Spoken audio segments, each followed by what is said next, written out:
আমরা বাঙালি, তাই মুড়ি আর ভাতের প্রতি একটা আলাদাই ভালোবাসা আমাদের।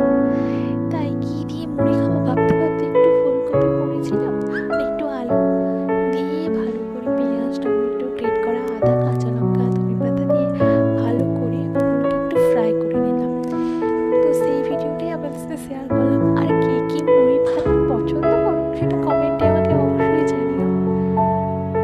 যেহেতু আমরা বাঙালি সেহেতু একটু নতুন নতুন কিছু বানাতে আমরা খুব ভালোবাসি, তাই না?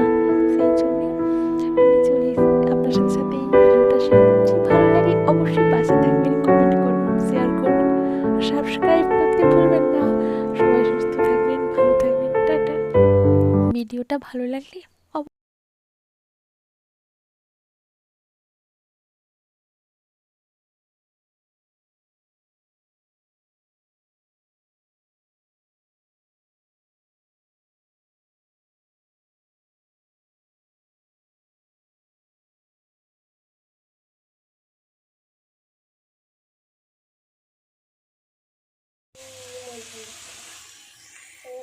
কমেন্ট করে আর ইমোজিতে এই পাঠগুলো লিখতে হবে।